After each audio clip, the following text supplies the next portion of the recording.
How and when did I realize the psychological part of the game? Well, I realized very early in my development that it was almost all psychology.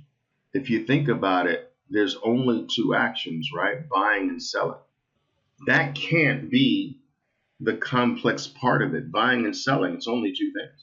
Stocks predominantly do two things, basically go up and go down. Sometimes they go sideways, but the predominant movements are up and down, two movements. There's only two results, win, lose.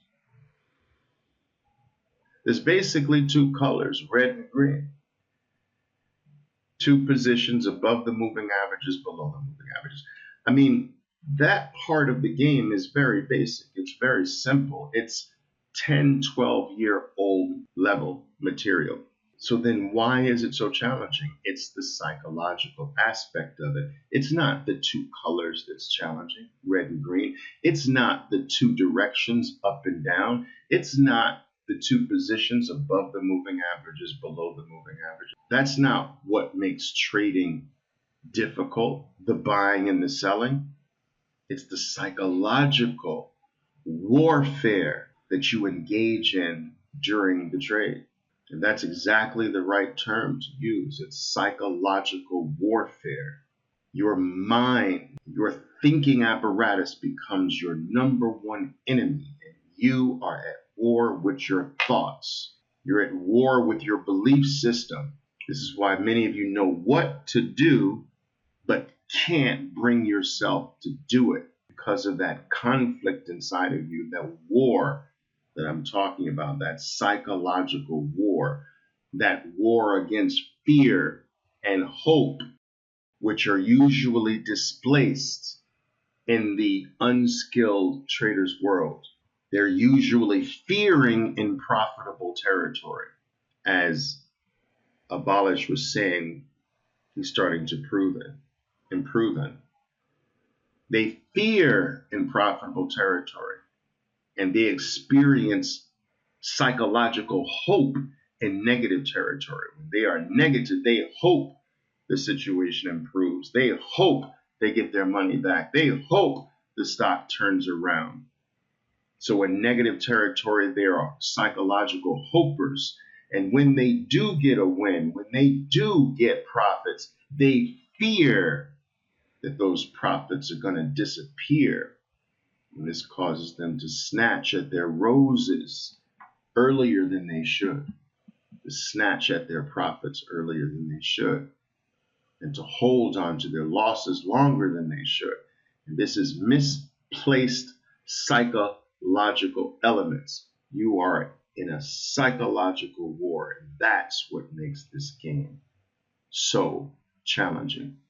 You have to conquer yourself before you have any hope of conquering the markets. Understand that.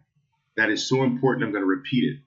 Before there's any hope of you ever conquering the markets, you have to first conquer yourself. And this is one of the main reasons there's a high failure rate in this game, because it requires self-mastery before market mastery can ever be hoped for. And how many people get to a place in life where they conquer themselves?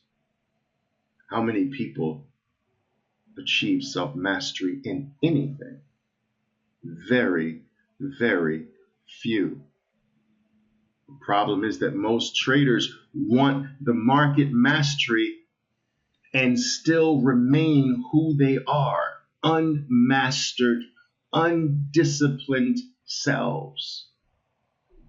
They don't want to make a change. They don't want the work and the effort that goes into changing themselves. They want market mastery before self-mastery, and it doesn't work that way. And this is one of the main reasons as well that people can get duped and fooled and robbed of their money, because they are buying into false notions that mastery in the market can happen before or without any self-work. And any concoction, any story, any piece of technology, any so-called system that promotes that all you need to do is this, and it does not inform you that self-mastery must be achieved first. A lot of people throw their money into those things. They're looking for the easy way out, but it doesn't exist. There are many people in this industry that know how to get you to spend your money on hope that you can instantly become good without work. It's in every single industry in the world. It's the buying of a diet pill so that you don't have to really put in work with your nutrition and gym time or exercise time. Buy a pill. And it will always exist. Anyone who sells the pill without the hard work is not being genuine. And I'm the last one to ever tell you, traders, that this is easy. I tell you that it's simple, but I never tell you that it's easy. Simple and easy are two different things. But it will never come until you turn your outward gaze, turn it 180 degrees in the opposite direction and start gazing at yourself.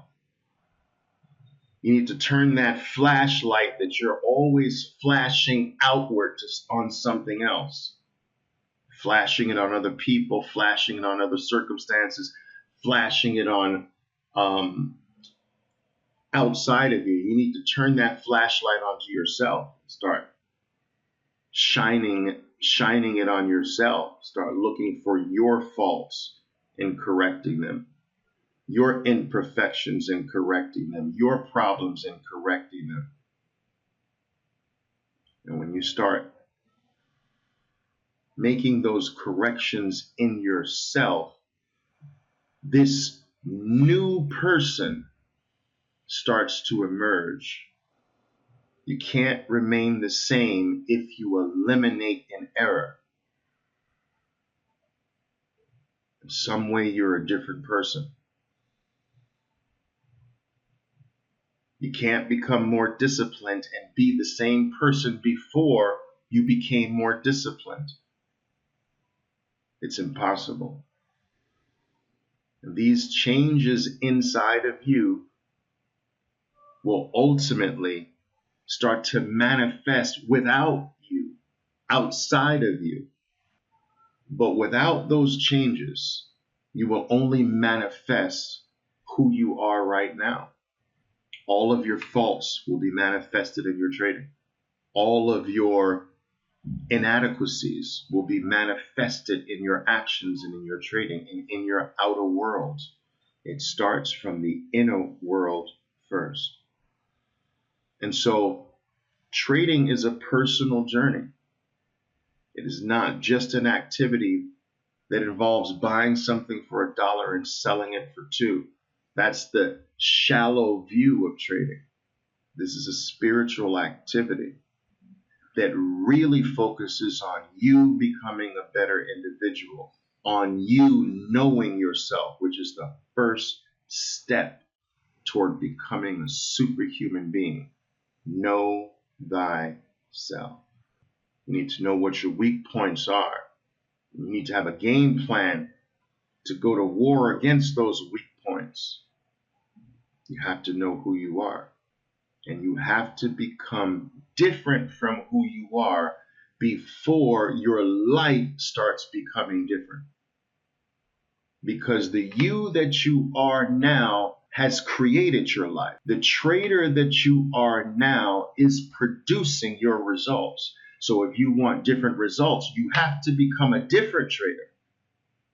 You can't remain the same trader and get different results. You don't like your life overall? The person that you are right now created your life. You have to become a different person to have a different life, different habits to have a different life, different characteristics to have a different life, different tendencies, different likes and dislikes, different friends, different atmospheres, different books, different television programs. You got to change everything. Do you understand what I'm saying, traders? That this is not just a monetary journey. This is a self journey. So many people in this world want the gold without the work before gold can be manifested. They want the reward before the work. And life just doesn't work that way.